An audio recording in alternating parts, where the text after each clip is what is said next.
Shalom, puji Tuhan, keluarga besar GBI Sola Gracia. Kita mengucap syukur kepada Tuhan. Hari Minggu ini tinggal 2 hari ya, kita akan tutup bulan kemerdekaan, bulan Agustus. Semua karena kasih anugerah Tuhan. Dan biarlah semangat kemerdekaan itu ada menguasai pribadi kita masing-masing. Kemerdekaan yang sejati di dalam Kristus Yesus Tuhan yang kita bahas 1 bulan ini, dan kita akan mengakhirinya pada hari Minggu ini. Mari kita sebelumnya satu dalam doa, kita tunduk kepala di hadapan Tuhan. Bapa, kami mengucap syukur untuk pengajaran yang Kau berikan sepanjang 1 bulan ini, sehingga kami benar-benar memahami arti kemerdekaan sejati, kemerdekaan di dalam Kristus Yesus Tuhan. Dan hari ini kami akan menamatkan, menyudahi pelajaran bahasan tentang kemerdekaan. Biarlah bukan sekedar menjadi pengetahuan, tetapi benar-benar membawa kami menjadi pribadi-pribadi yang merdeka di hadapan Tuhan. Dan Engkau mengurapi lagi hamba-Mu pada hari ini dengan kuasa, wibawa, otoritas-Mu Tuhan, sehingga hamba bisa dengan cakap menyampaikan isi hati Tuhan. Engkau juga menjamah setiap pribadi yang menerima kebenaran firman-Mu, dengan hati seorang murid bisa menangkap setiap materi yang diberikan, memahaminya, mengamenkan, menyimpan dalam hati, merenungkan siang malam, dan mempraktekkan dalam kehidupan sehari-hari. Terima kasih, kami siap diberkati dalam nama Tuhan Yesus. Haleluya, amin. Ya, baik, puji nama Tuhan. Hari ini kita akan menamatkan kemerdekaan di dalam Kristus Yesus dengan kemerdekaan yang bertanggung jawab. Ya, 1 Petrus pasal 2 ayat 16. Hiduplah sebagai orang merdeka dan bukan seperti mereka yang menyalahgunakan kemerdekaan itu untuk menyelubungi kejahatan-kejahatan mereka, tetapi hiduplah sebagai hamba Allah. Ya, sebagai orang percaya yang telah lahir baru, saya katakan ketika kita lahir baru, terima Yesus sebagai Tuhan dan Juru Selamat, ditandai dengan baptisan, lalu kita keluar dari air baptisan, bersamaan dengan itu kita memproklamirkan bahwa kita orang-orang yang sudah dibebaskan, dilepaskan dari kuk perhambaan dosa. Kita sudah dibebaskan dari kutuk penyakit, kemiskinan, kebodohan, dan kutuk-kutuk lainnya. Bersamaan dengan kita terima Yesus sebagai Tuhan dan Juru Selamat, kita dipanggil dari gelap kepada terang Kristus, eklesia. Ya, nah, kita sesungguhnya sudah dibebaskan dari belenggu dosa itu ketika kita menerima Tuhan Yesus sebagai Tuhan dan Juru Selamat. Dan ketika Yesus menyelesaikan penyelamatan itu di atas kayu salib dengan mengatakan sudah selesai. Kita dikatakan sudah tidak lagi mengenakan kuk perhambaan dalam Galatia 5 pasalnya yang pertama. Lantas apa yang harus kita lakukan agar tidak menyalahgunakan kemerdekaan yang Tuhan sudah berikan? Ya, tema kita hari ini adalah kemerdekaan dan tanggung jawab. Ya, mari kita melihat 1 Petrus pasal 2 ayatnya yang ke-12. Milikilah cara hidup yang baik di tengah-tengah bangsa-bangsa bukan Yahudi, supaya apabila mereka memfitnah kamu sebagai orang durjana, mereka dapat melihatnya dari perbuatan-perbuatanmu yang baik dan memuliakan Allah pada hari Ia melawat mereka. Apa sih yang disebut dikatakan sebagai orang durjana? Ya, dalam kamus besar bahasa Indonesia kata durjana artinya adalah kejahatan, perbuatan jahat yang direncanakan. Ya, maka di sini 1 Petrus 2 ayat 12 mengatakan miliki cara hidup yang baik di tengah-tengah bangsa-bangsa bukan Yahudi. Ini nasihat kepada pengikut-pengikut Kristus, supaya apabila mereka memfitnah kamu sebagai orang durjana, sebagai orang pembuat kejahatan, mereka dapat melihatnya dari perbuatan-perbuatanmu yang baik dan memuliakan Allah pada hari Ia melawat mereka. Lawan kata dari durjana, kejahatan, perbuatan jahat adalah perbuatan baik. Nah, pengikut Kristus pada zaman itu di bawah pemerintahan Kekaisaran Romawi mendapat tekanan yang luar biasa sebagai orang minoritas. Maka Petrus mengajarkan untuk bersaksi sebagai pengikut Kristus. Tandanya kita pengikut Kristus diwarnai kehidupan kita dengan perbuatan baik, bukan perbuatan durjana. Sehingga ketika nanti pada saat itu orang-orang yang non-Yahudi ketika akan mencari kesalahan pengikut-pengikut Kristus dengan tuduhan difitnah melakukan perbuatan durjana, tidak ditemukan pelanggaran itu, kejahatan yang mereka buat di tengah-tengah bangsa yang mayoritas. Maka dikatakan harus melakukan dengan memiliki cara hidup yang baik, mengikuti peraturan apa yang ditetapkan pada zaman itu. Nah, sekarang coba kita aplikasikan ayat ini kepada kehidupan kita, ya. Milikilah cara hidup yang baik di tengah bangsa-bangsa bukan Yahudi.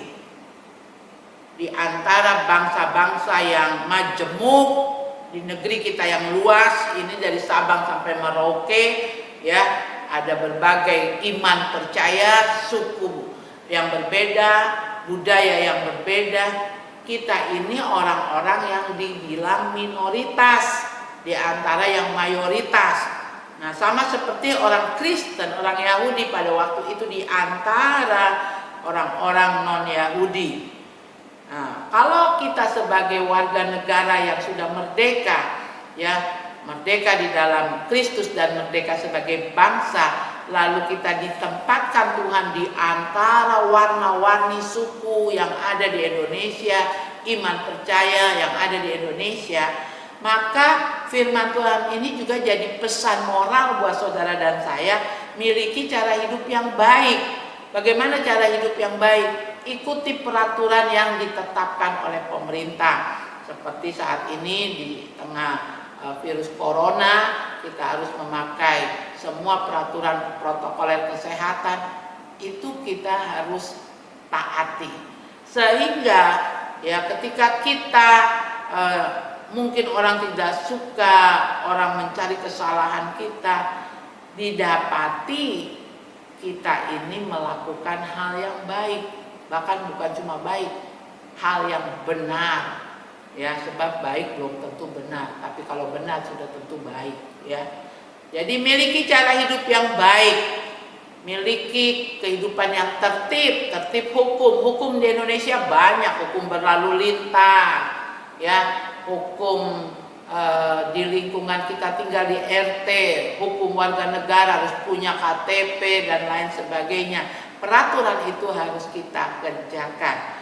Ketika Petrus mengingatkan kepada sebagian besar orang Yahudi yang sedang merantau di Asia Kecil pada waktu itu, agar sebagai perantau di negeri orang, mereka harus menjauhkan diri dari keinginan-keinginan daging yang melawan jiwa. Lebih dari itu, mereka harus berbuat baik di antara bangsa bukan Yahudi. Mengapa?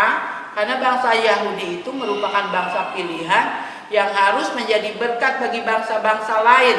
Sebagai umat yang menyandang status bangsa pilihan, tentu saja mereka harus menjaga diri mereka baik-baik, harus bersikap santun, sabar, dan sejenisnya agar mereka menjadi teladan.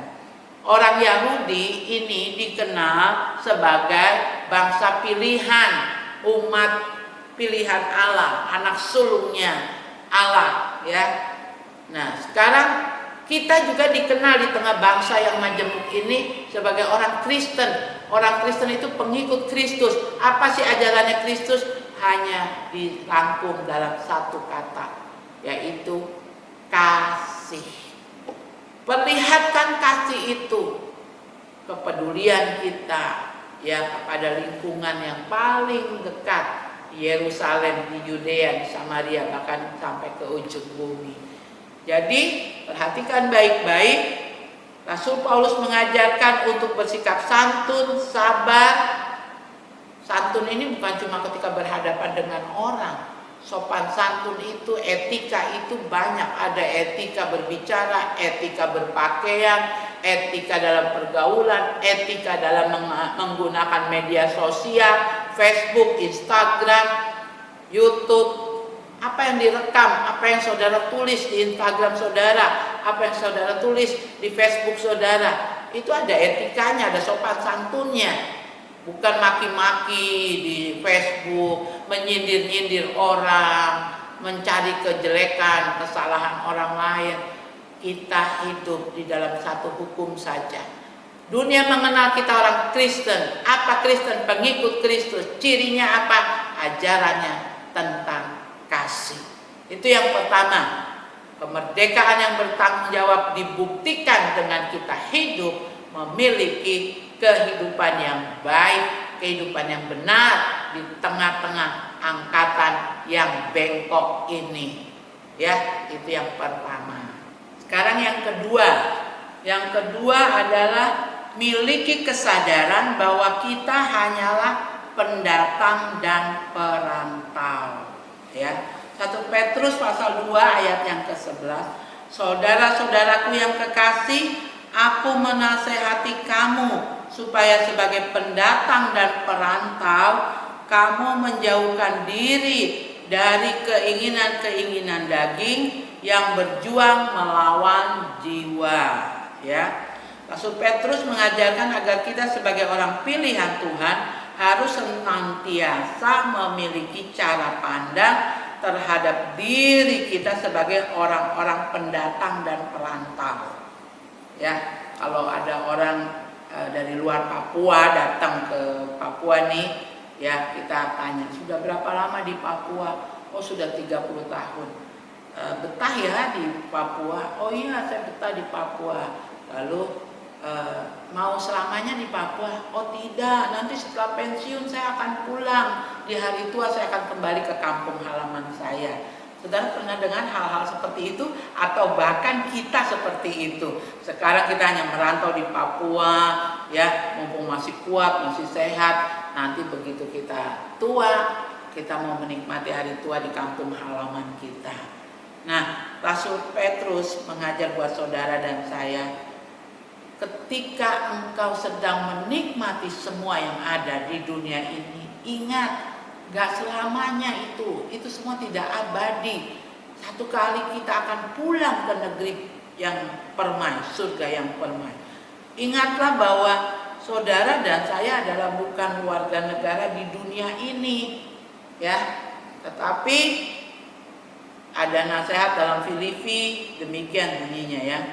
Filipi 3 ayat 17, nasihat-nasihat kepada jemaat. Saudara-saudara, ikutilah teladanku dan perhatikanlah mereka yang hidup sama seperti kami yang menjadi teladanmu. Karena seperti yang kerap kali kukatakan kepadamu dan yang kunyatakan pula sekarang sambil menangis, banyak orang yang hidup sebagai seteru salib Kristus. Kesudahan mereka ialah kebinasaan, Tuhan mereka ialah perut mereka, kemuliaan mereka ialah aib mereka, pikiran mereka semata-mata tertuju kepada perkara duniawi. Karena kewargaan kita adalah di dalam surga, dari situ juga kita menantikan Tuhan Yesus Kristus sebagai juru selamat, yang akan mengubah tubuh kita yang hina ini sehingga serupa dengan tubuhnya yang mulia menurut kuasanya yang dapat menaklukkan segala sesuatu, ya. Nah, sekarang perhatikan baik-baik ciri-ciri orang yang pengen tinggal selamanya di bumi. Dia lupa kalau satu kali dia akan meninggal dan akan pulang. Ketika pulang itu ada dua tujuan kita pulang, masuk surga atau masuk neraka, ya. Dan di sini dikatakan Rasul Paulus mengingatkan sambil menangis supaya kita jangan hidup sebagai seteru salib Yesus. Apa tuh seteru salib Yesus? Melawan, ya. Kita melawan salib Yesus. Yesus bicara tentang kasih di atas kayu salib. Di kayu salib dia mengampuni, menebus, tapi kita lawan misi salib Yesus. Kita tetap melakukan kejahatan di mata Tuhan. Nah, ciri-cirinya apa? Kesudahan mereka ialah kebinasaan. Tuhan mereka ialah perut mereka. Kan banyak hanya karena soal pangan, ya, apa yang dimakan, apa ya rumah tempat tinggal. Tidak sedikit orang berseteru, orang ribut, ya, bahkan sampai baku bunuh. Nah, pikiran mereka semata-mata tertuju kepada perkara duniawi. Ya, manusia tidak pernah akan ada rasa puasnya. Dari jalan kaki pengen punya sepeda, sudah punya sepeda punya motor, udah motor kepanasan kehujanan lihat orang naik mobil pengen punya mobil, sudah mobilnya biasa-biasa saja, ya. Lalu sudah dapat mobil itu pengen lagi yang mobil yang berkelas gitu kan, yang mahal. Rumah dari rumah kecil, rumah setengah besar, rumah besar, rumah mewah. Tidak ada habisnya ketika keinginan-keinginan daging ini dipuaskan. Padahal Alkitab mengajarkan secukupnya, ya. Nah, tetapi Rasul Paulus mengatakan kewarganegaraan kita adalah di dalam surga. Ingat, kita datang di sini, kita hanya perwakilan surga, duta besar kerajaan surga. Anda dan saya adalah duta besar kerajaan surga. Perkenalkan surga kepada dunia ini, kepada orang yang hanya pikirannya tertuju kepada perut mereka, kepada perkara-perkara duniawi. Perlihatkan ada dunia yang kekal, ada hidup yang kekal di surga sana. Ya, kita semua mau kembali. Warga negara kita adalah warga negara kerajaan surga. Jadi hal yang kedua, miliki kesadaran bahwa kita hanyalah pendatang dan perantau. Ya, Rasul Paulus mengajarkan agar kita menaruh pandangan ini di dalam benak kita. Mengapa demikian? Sebagai orang-orang yang telah dilahirkan baru di dalam Kristus, kita dikatakan sudah bukan berasal dari dunia lagi, tapi kita juga bukan milik dunia lagi. Keberadaan kita di dunia sejak saat itu dikatakan sebagai pendatang dan perantau yang sifatnya sementara, dengan maksud menjalankan misi kerajaan surga. Apa misi kerajaan surga? Perkenalkan surga lewat hidup kita. Di poin yang pertama tadi, ya, lakukan hidup dengan baik dan benar. Ya, jadi ingat ada masa di mana kita harus pulang ke tempat di mana Bapak kita berada. Ya, ada lagunya Bapak Erastus Sabdono gini. Saat ku pulang menghadap Bapa, hanya satu yang ku miliki, hanya satu saja, hanya Dia. Maka kita harus pulang. Kerinduan hatiku, kehausan jiwaku, dapat memandang wajah-Mu. Kalau di sini cuma dikasih Tuhan tinggal di rumah kontrakan, rumah sewa, nggak apa-apa. Di surga nanti pakai baju putih, atas kepala mahkota emas. Rumahku di sanalah, di surga yang permai. Ya, kalau di sini saudara tidak mampu beli kalung, beli cincin emas, tidak apa-apa, sebab di surga nanti jalannya dari emas diinjak-injak. Kenapa harus gara-gara nggak mampu beli kalung jadi merengek-rengek sampai ribut suami istri? Bodoh kali kan? Padahal nanti di surga sana emas diinjak-injak. Ya, kalau emasnya sudah banyak, kalau perlu sumbangin untuk pekerjaan Tuhan. Ya, ada orang ketemu saya duduk berhadapan makan pakai kalung sampai 3 susun. Yang pendek, setengah panjang, panjang sekali.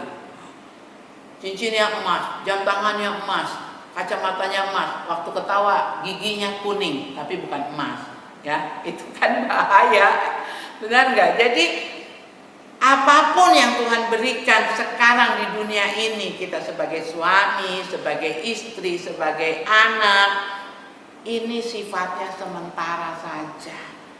Ya, satu ketika masing-masing orang harus mempertanggungjawabkan kehidupannya, dirinya, statusnya, apa yang dia buat di hadapan Tuhan sepanjang dia hidup. Jadi kemerdekaan ini, kita merdeka tapi bukan semaunya, ya. Sebab itu dikatakan hiduplah sebagai orang merdeka dan bukan seperti mereka yang menyalahgunakan kemerdekaan itu untuk menyelubungi kejahatan-kejahatan mereka, tetapi hiduplah sebagai hamba Allah. Dulu saya kalau belanja ya ke toko gitu, saya suka bilang gini, berapa harganya? 500, boleh kurang nggak? Waduh, jangan Ibu Pendeta, wah ini buat gereja, kasih harga spesial dong buat gereja. Oke deh, karena ini buat gereja, dari 500 jadi 300. Itu kan buat gereja, baru saya yang beli pendeta. Nah, ini kita ini macam bagaimana ya, memakai nama gereja, memakai nama Tuhan. Ada orang yang datang ke rumah saya bilang gini, aduh Ibu, saya berdoa dan Tuhan suruh saya datang ke rumah Ibu. Oh, kenapa Tuhan cuma bicara sama kau, tidak bicara sama saya? Kalau hari ini kau mau datang, ya ujung-ujungnya adalah Ibu, aduh kita lagi ada kedukaan ini, kita ada kesulitan ini. Kita karena kesulitan, kedukaan, kita berdoa, Tuhan kami harus minta tolong kemana? Lalu Tuhan ingatkan kepada Ibu Elizabeth yang baik hati itu, ya di Kota Raja Jalan Silvagria. Saya bilang sama orang ini, kenapa Tuhan bicara ke kau, tapi Tuhan tidak bicara ke saya yang harus keluarkan uang? Saya bilang begitu, ya. Jangan menggunakan kemerdekaan ini untuk menyelubungi kejahatan-kejahatan, melakukan penipuan dan lain sebagainya atas nama Tuhan, atas nama gereja. Ini harus dibedakan, ya. Kita bukan seperti orang-orang yang melakukan kedurjanaan, kejahatan, tapi kita sedang melakukan hukum kasih Kristus. Jadi perhatikan baik-baik. Saya tambahkan lagi dengan Efesus pasal 5 ya, ayat 16. Dan pergunakanlah waktu yang ada, karena hari-hari ini adalah jahat. Kok hari-hari jahat? Bukan harinya yang jahat, tapi suasananya sekarang makin hari makin jahat. Ya, semua hari diciptakan Tuhan baik. Hari pertama, hari kedua, hari ketiga sampai 1 minggu Tuhan ciptakan semua hari itu baik. Dalam Kejadian dikatakan, ya. Anak sekolah minggu nyanyi apa? Hari Senin, hari Selasa harinya Tuhan. Akhirnya apa? Semua hari harinya Tuhan. Memang semua harinya Tuhan, hari di mana Tuhan ciptakan. Tapi kenapa Efesus mengatakan pergunakanlah waktu yang ada, karena hari-hari ini adalah jahat. Kalau kau tidak menghargai setiap jam yang dilalui, setiap hari yang dilalui, kita akan terperosok, kita terjebak, kita ikut-ikutan melakukan perbuatan durjana, ya.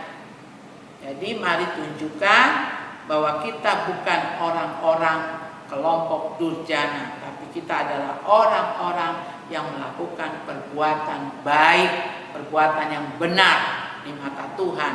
Ya, kalau benar di mata Tuhan itu akan baik buat semuanya. Jadi sekali lagi, kemerdekaan yang bertanggung jawab ditandai dengan satu, memiliki cara hidup yang benar, yang baik, ya. Dan yang kedua, miliki kesadaran bahwa kita hanyalah pendatang dan perantau. Ya, ingat, rumahku di sanalah. Rumah saya bukan di Betawi, ya. Saya bukan pendatang di Papua, tapi saya pendatang di dunia ini. Ditempatkan Tuhan di Papua. Kalau aku pulang ke rumah, rumahku di surga sana. Saudara juga harus demikian. Kalau kita ingat dua hal ini, saya percaya ketika tiba harinya trompet sangkakala berbunyi, kematian sangkakala pribadi, kematian atau sangkakala global, Tuhan datang jemput gerejanya, kita akan pulang ke surga yang permai. Tuhan Yesus memberkati. Hiduplah menjadi orang merdeka yang bertanggung jawab. Amin. Mari kita satu dalam doa. Biarlah pelajaran di bulan Agustus berakhir bukan sekedar jadi pengetahuan, tapi kita mempraktekkannya dalam hidup sehari-hari. Mari tunduk di dalam doa. Bapa, kami bersyukur buat kebenaran firman-Mu, buat pengajaran bagaimana kami hidup dalam kemerdekaan yang sejati di dalam Kristus Yesus Tuhan. Sepanjang bulan Agustus sudah kami bahas itu semua, dan kami yakin percaya melengkapi kehidupan kerohanian kami, mengubah kehidupan kerohanian kami makin sempurna ke arah Engkau. Dan pada akhirnya kesimpulan dari pelajaran ini, sebagai orang yang sudah merdeka di dalam Kristus, kami akan bertanggung jawab dalam menjalani hidup dengan hidup berkelakuan yang benar, yang baik di mata Tuhan dan sesama. Dan juga yang kedua, kami mau Tuhan sungguh-sungguh menjadi pelaku kebenaran firman-Mu. Kami mau kembali pulang ke surga, sebab kami hanya warga negara kerajaan surga. Di dunia ini kami adalah pendatang-pendatang, kami hanyalah perantau-perantau. Pada akhirnya kami akan pulang ke kerajaan surga. Biarlah kami boleh hidup terus disempurnakan secara kerohanian dari hari ke hari. Keluarga kami, juga keluarga besar kami masing-masing, tidak ada satupun yang tertinggal ketika sangkakala berbunyi. Jadikan kami Tuhan orang-orang yang bisa menebarkan kasih, kebaikan, bukan kedurjanaan, kejahatan. Kami berdoa juga Bapa untuk seluruh jemaat yang sakit Kau sembuhkan, yang lemah Tuhan kuatkan, yang dalam pergumulan bawa pada jalan keluar yang dari Tuhan, berkemenangan. Dan kami berdoa juga Bapa di dalam surga untuk yang melakukan perjalanan dinas, Tuhan tolong tibakan lagi di tengah keluarga di kota Jayapura, bahkan kembali bisa beribadah bersama. Engkau menyertai perjalanan dinasnya dan boleh tiba dengan tidak kurang suatu apapun. Kami berdoa juga Bapa di dalam surga saat ini untuk program-program PAUD, sekolah minggu, WBI, kaum pria yang ditayangkan lewat YouTube, diskusi dan lain sebagainya. Tuhan melawat semua kegiatan tersebut. Kami berdoa juga Bapa di dalam surga untuk berkat-berkat yang dibawa ke rumah perbendaharaan, ke dalam rumah Tuhan, baik pengembangan rumah Tuhan, pelayanan diakonia, pelayanan juga untuk pembiayaan semua kegiatan di dalam jemaat. Apa yang sudah dikorbankan jemaat Tuhan hitung, Tuhan kembalikan berlipat kali ganda. Persepuluhan yang dikembalikan ke dalam rumah-Mu Bapa, Engkau juga menolong, memberkati, yang ditransfer lewat rekening Tuhan juga memberkati.